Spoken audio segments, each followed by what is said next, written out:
than the WWE. Yeah. You know, I mean, it just doesn't get much better. So, but somehow, some way, we're hearing that these guys should have everybody coming over here to take that shit. in pay-per-view sales.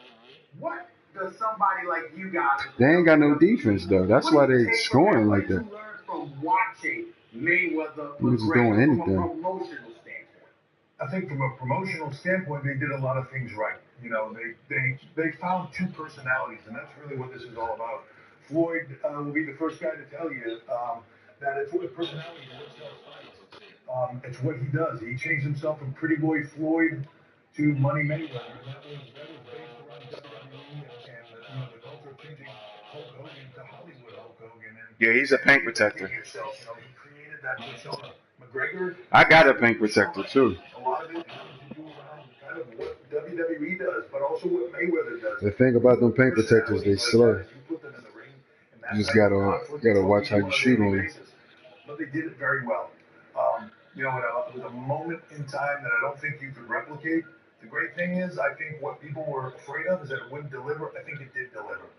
You know, I think. Meantime, go ahead. Sorry, Floyd. No, go ahead.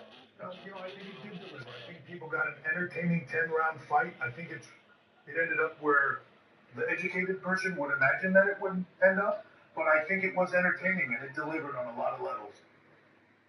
It was surpassed my expectations. Of course, McGregor never had a chance to actually win, but it surpassed my expectations. It was a big event. It was a good event.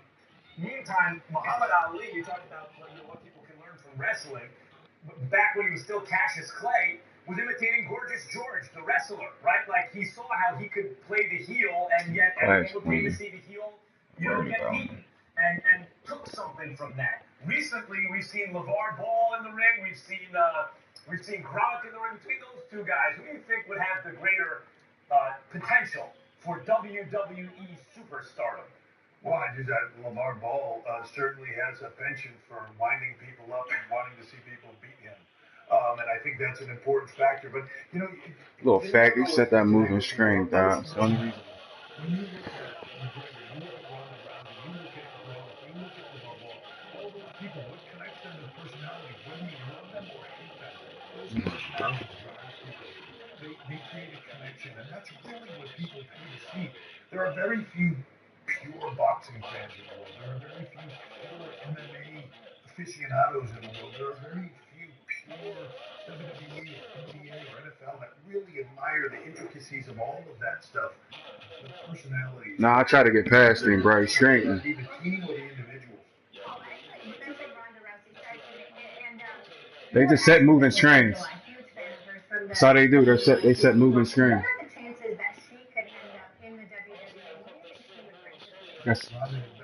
That's what they do. Her whole life, she's been very adamant about that. Like that. Done stuff with this before that you're watching a clip of this showing me that. I don't know why you're showing. See what I'm saying? Yeah, she tends to throw me around when I see it, but that's all they do, bro. They're not going to set a regular screen. They're going to set them moving. She's definitely interested. I'll throw it out right now. She's I got it. I'll give her the opportunity. You know, we're all about personality. That's what she brings to the table. I think she's shown it in UFC. It's easy to get. When I slide and he just set the screen, I'm going to just slide over. Just go in front of him. You can steal the ball off that nigga. The glass cleaner's not going to want the ball in his hand. How much of it has to be real and how much of it can be manufactured. You know, we do a show of First Take. People say what they want to say, but this is who I am. I've always been this way. My family, friends, and everybody will vouch. That's him. That's who he is. Come on. That's who the hell he is. He's always been an intellectual. That's who he is, okay? Okay, no one knows anything as much as he does. We're all just living in his world. Everybody around you will attest to that. There we go. So here's the question. Can you manufacture a personality and be successful? Or are you the kind of guy that would send a message based on your expertise that, you know, to do something consistently over and over and to be successful at it, it has to be a part of you. It has to be who you really are. And there has to be a strong level of authenticity to it. Which one is it? I think you can do both. I think there are some people that All he did was set moving screens, man. They're not going to set no regular screens. But I'm also looking for even somebody that has a dormant characteristic or a trait in them that makes them that. They have that X factor. They don't know they have it. Or it's been held back in them. They've never been, you know, their whole life they've been taught, don't put that out there. Don't be the bragger. Don't be this, don't be that, right? Bring that back in. I think there are a million guys in the NFL or attempting to get in the NFL that look at what we do and they live vicariously through us because they're told, don't do that. Don't celebrate. Don't be unique. Don't be those things. We want you to be all that and more. We want you to be unique. We want you to bring something we've never seen to the table. And that's what we try to get out of people. Whether they have it in them and they don't know it, and we coach that out of them and we teach them how to do that, or whether they already have it and it's already there, it doesn't matter. As long as when the red light goes on in front of them, they can put that out to the world, then they can bring in whatever you want. They can make people come to arenas. They can make people follow them, whether they love them or hate them. It's all about personalities and charisma. What Vince McMahon understood about storytelling, and the WWE, and before that the WWF, has been doing it better than anybody all these years, is you need interesting characters, and there's no question that there's real expertise in that promotional organization. Larger than life characters and stories. Saying larger than life characters, you put them in extraordinary circumstances, and you watch that play out. That's what entertainment is. It's been since the beginning of time. Shakespeare, all of it. It is all that when you break it down to the end. We are no different than Hollywood, a television show, a soap opera, all of it. It's all what we do. We just happen to resolve our conflicts in a 20-by-20 ring. That's the only difference. And we're here to talk about it. Yeah. No question. And of course, a strong work ethic and consistency to do it night in and night out. Well, we are very excited to meet some of these new characters in the Mae Young Classic. We can check out exclusively on the WWE Network. Paul, thank you kindly. Thank you both for the time. Well, all three of you for the time. Thank you. No problem. Coming up, one of these three quarterbacks will be more than likely to be the top overall pick in next year's NFL draft. But our draft guru will tell you why none will have to wait very long to find their NFL home. To help us tell you what's going to bring this season, Romo says one thing, but Stephen A. isn't even too much.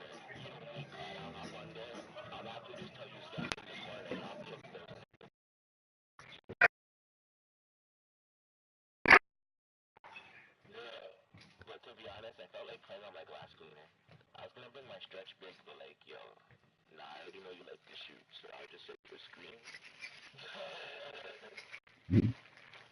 Honest, I was even thinking of getting a brick wall before I come, but I was like, you know what, fuck, it's too much work. Check this guy. If you get them, bro, I have like no badges. I play fine. And then all blue, and then stick pocket.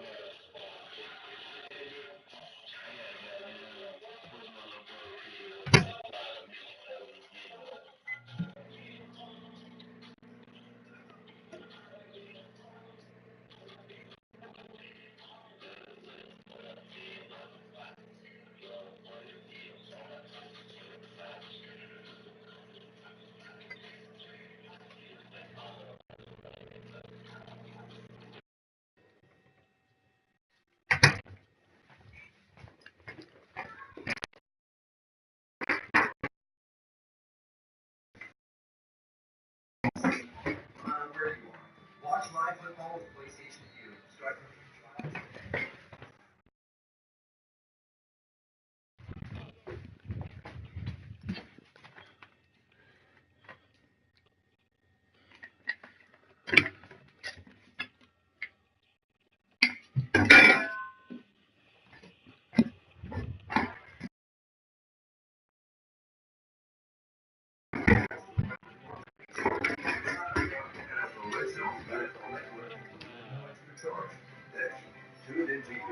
It's the Liberty Family.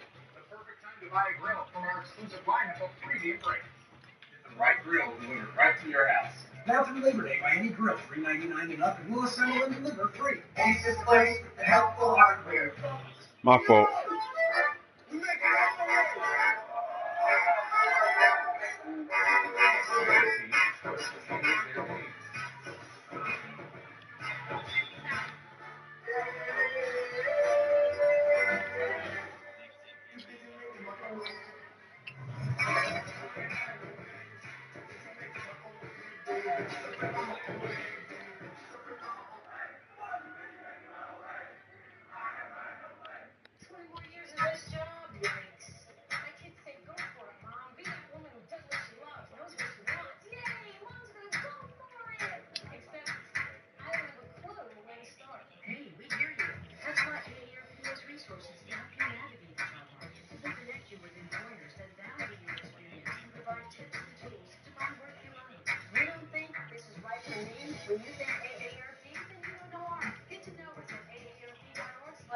Damn.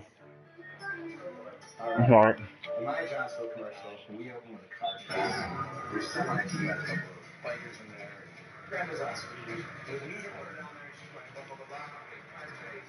Oh yeah, and they're chasing the Johnsons with a big chase grill. And finally the driver turns to the guy next to him and says, "Did you leave the brats on the grill again?" And he goes, "Yep. Might as well put them to good use." I don't know how it ends. It could be explained. And this commercial made the Johnson go away. Thank you for getting us so fast, Dr. Atkins. What is wrong with my husband? He's experiencing winteria. He loves fantasy football, but needs more ways to keep winning.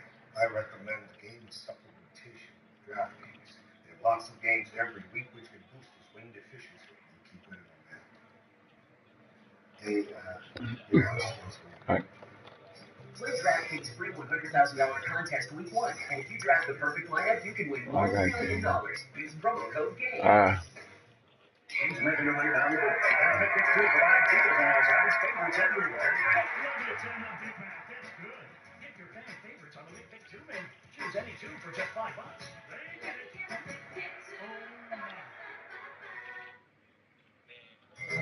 Welcome back to First Take, presented by Bass Pro Shops.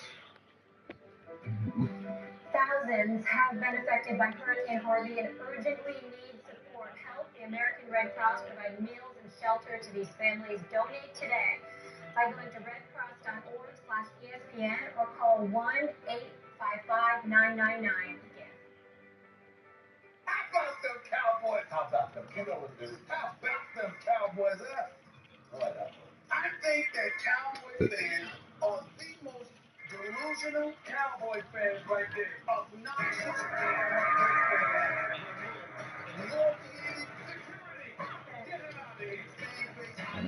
Get it.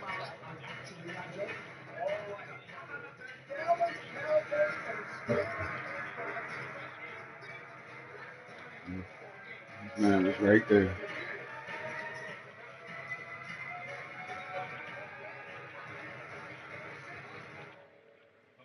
Coming to Cowboys country, Will Kane. Shot. Your hometown. Your team.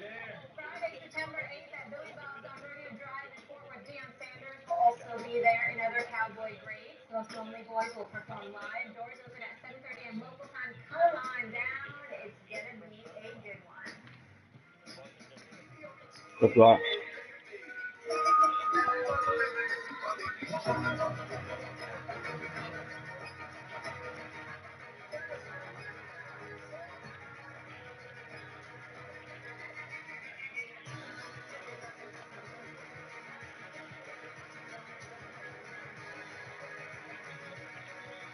Oh.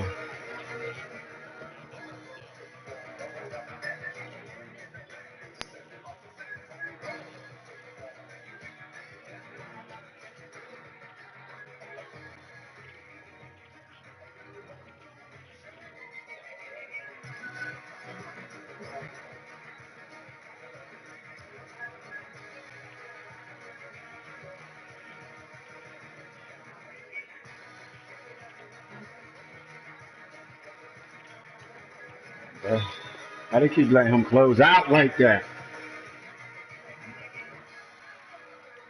They're all the way in the paint. My favorite song. My favorite song. You go out to Las Vegas, do a little dancing with the Jabberwockies, and everybody gives you a high five, including me. Like, wow, that's a lot better than I thought. Damn, bro, I can't even. The television's on, there's music, Here. we see you moving. Hey, listen. Don't hate that the brother got a little rhythm. Don't hate, Will. Don't hate. And by the way, warning to the Cowboy fans out there, let me be very, very clear. Y'all will hear a lot of that Come on. song. Good when fucking I ride steal. down. I hope the song is waiting for me at the airport. I hope so.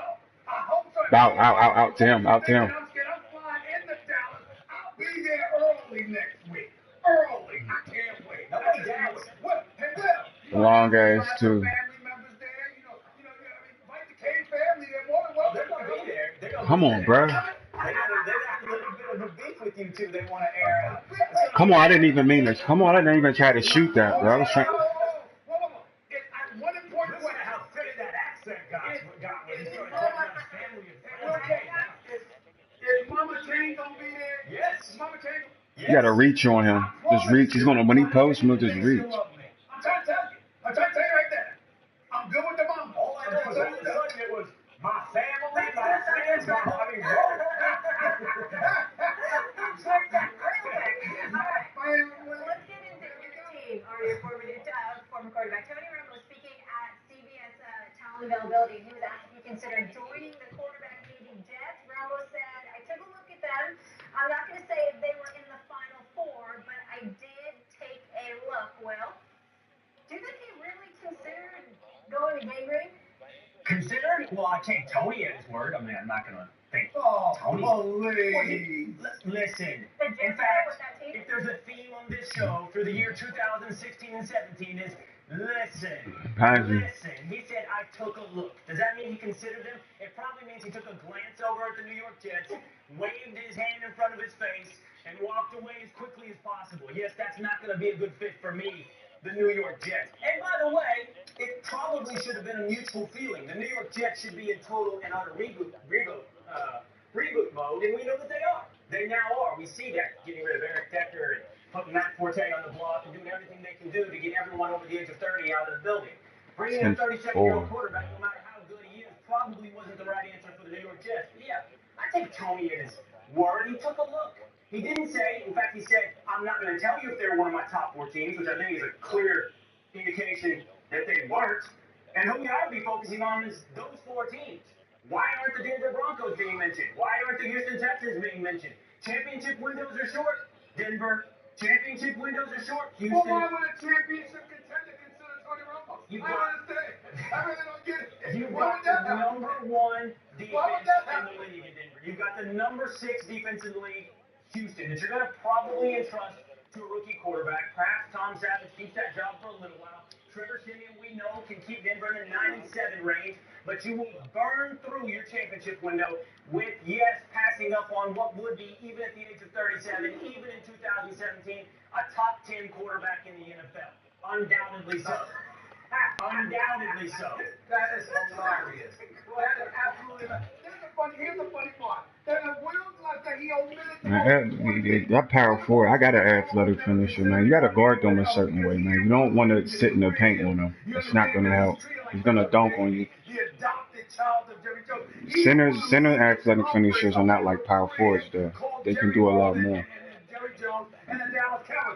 Yeah, them is the best ones.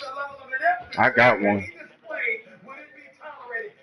Not to this level. That love affair would be gone. The apologists would be non-existent.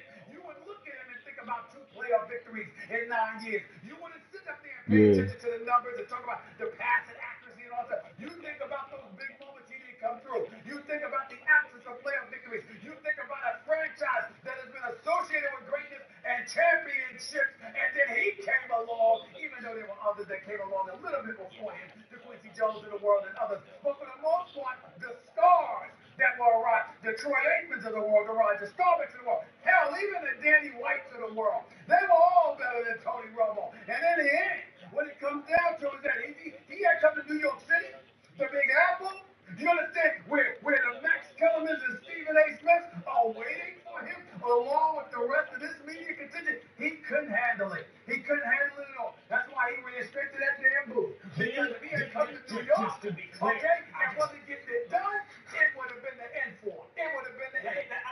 So I was wondering, that was a lot of words, but I think it could be boiled down to what you just said there at the very end. You think Tony Romo didn't come to the New York Jets, not because they are a declining franchise, but rather because he's afraid of the presence of Max Kellerman and Stephen A. Smith. That's why he didn't come to the New York Jets. No, that's what you said. That's what you said. No, he's afraid of the market. That's what I meant. Seriously speaking. Seriously, all joking aside. Forget me and Max. The New York market with that dude? Look at that. Come on, bro. That's supposed to be my style. Fuck a poke. Listen, this dude got around, and I'm not going to sit up there and bring up his personal business, but we all know that he made headlines before he got married, before he found his wonderful, beautiful wife, and built his family. He was out on the single market or whatever. He was getting distracted off of something like that. He come to New York City. He couldn't hang here. They couldn't tell him what his nonsense. Messing up with big plays, messing up in big moments, can't win a playoff game to save his life. Please. That's why he didn't come to New York. That's why he didn't come to all of us. Please. It happens to all of us, William.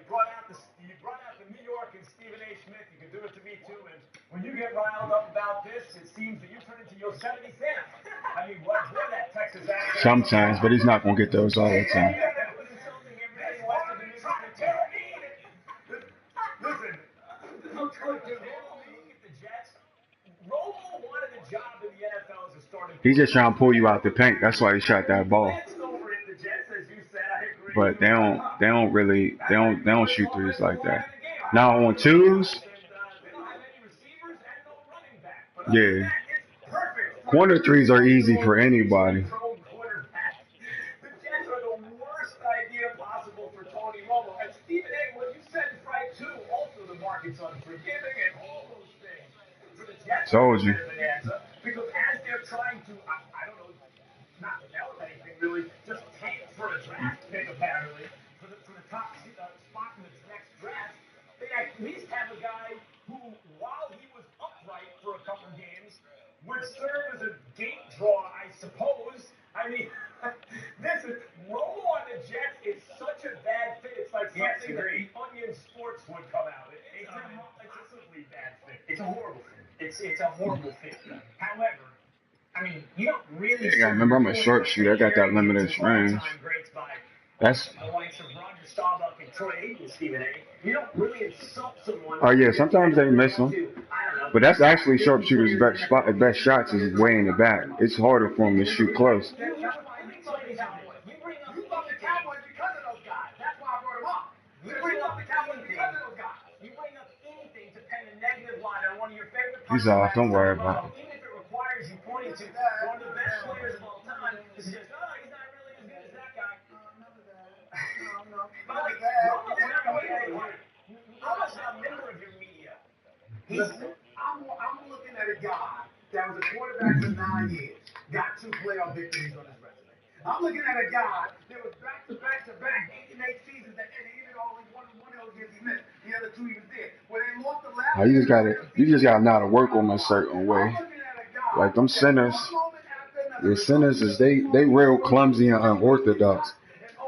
But one thing about it, no, they don't. Yeah, but I tell you that your center, if you go to pro-am, centers are unstoppable in pro-am. That's what they rule at.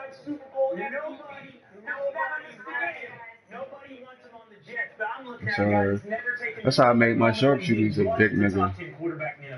Not once. Okay. It wasn't good enough.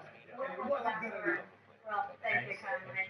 Always See you guys. See you soon. See you in Dallas. Yeah. See you in Dallas, bro. Kyrie out, Isaiah in. With the new point guard and other pieces in Cleveland, should LeBron win another chip with the Cavs this season? And whether you love him or hate him, find out why you're going to get to see a whole lot more of LeVar and the Paul family. Keep it here on First Take. If you thought last week was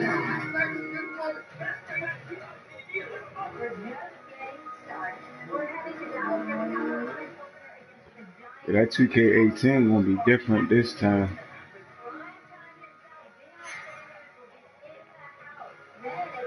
It's same archetype, but they're making another archetype. But they're making everything kind of even for everybody.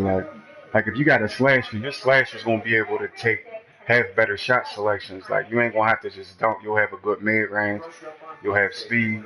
It's gonna be kind of balanced. Everything's gonna be balanced. Ultra premium paints, $10 off each gallon. Scotch Blue Painters Kit, $3.99. Zinsser Primer Sealer and Stain Killer, $16.99. Behind every project is a true value. There's nothing about it that they can come out. No. Extra spice to it. No, sweet water. my travel stomach. No way. I'll talk tacos. No. Yeah, sometimes.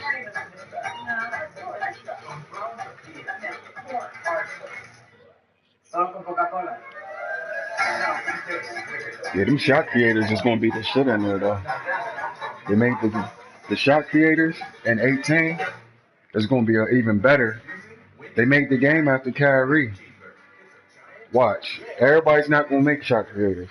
I'm making me one. That's gonna be the first player I make as a shot creator. Shot creators actually shoot better than sharpshooters.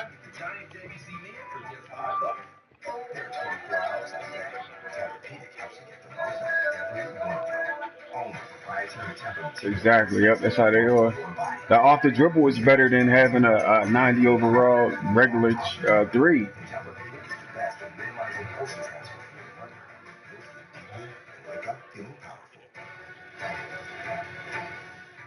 His is a 92.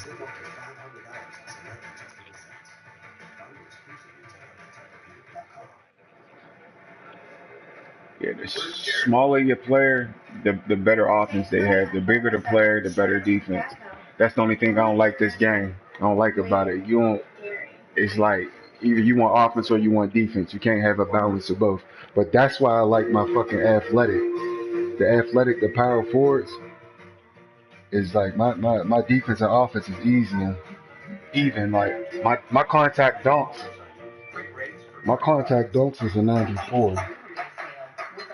Like, it doesn't matter who's on me in that paint, I'm a dunk on you. Because of the way I made it. It's 276, 7 foot. Max wingspan. That'll probably lower this. I don't like playmakers, man. I got one. Why? Because sometimes they can shoot and sometimes they can't. But playmakers are only really meant. They're only really meant, the reason why though, playmakers are only meant to do one thing and one thing only. They're not meant to score, they're meant to make plays. That's why they're called playmakers. But they can shoot. Yep.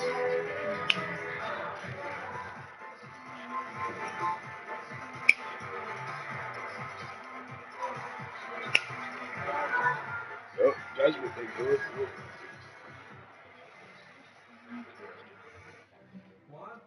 Yeah.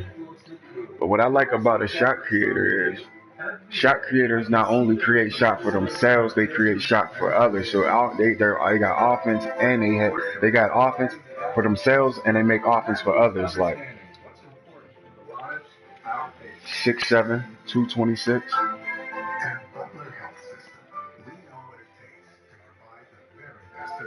Yeah, I should have made him smaller, but he's still fast. With the ball, his speed's a 94. Without the ball, I'm at 82. So I'm kind of fine with that. Because I'm used to playing with slow players anyway. Like this nigga I'm playing with now, he's slow as shit. I just know how to use him. There's a certain way I play defense with him. You gotta.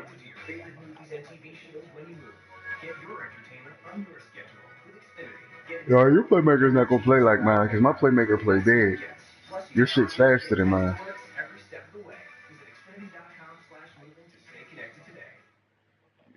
Yeah, I can't speed boost with mine. His arms and shit's too long. Because I like to dunk. I can shoot with him. But after 5 days of uncertainty and concerns regarding Isaiah Thomas's health, it finally happened. The Cavs and Celtics got a deal done. The center reason this trade is the swapping of Irving and Thomas, two very similar players. Yeah, that's the hardest dunk to stop. The offensive end, each averaging over 25 points per game. Thomas scored more in volume last season, but Irving was more efficient, and the Celtics had to throw in additional assets to surround LeBron's partner in crime the past 3 seasons. Cavaliers report Dave McMenamin is in Cleveland. Dave, what reaction have you? Nah, I'm about to get off real quick. I got some shit to do. Y'all gonna be on later on? Alright, I'm about to do it now. Before I leave, I got some stuff to do. I gotta go to these maybe try to get these job interviews. I'll be back on a little later though. You get it? And obviously for LeBron's camp, it means he has been very focused on getting back to training camp no matter who's on his team. He said that he posted recently on social media, he believes the sky's the limit for his game. Oh yeah, no, I'm about to. Does this mean that there's more pressure on LeBron? Molly. Alright, I'll see y'all. Santa, thank you so much. Isaiah Thomas, the Kyrie Irving blockbuster deal is officially done. The Steve's out of his second pick to the original deal. Stephen A., you just heard the question. How much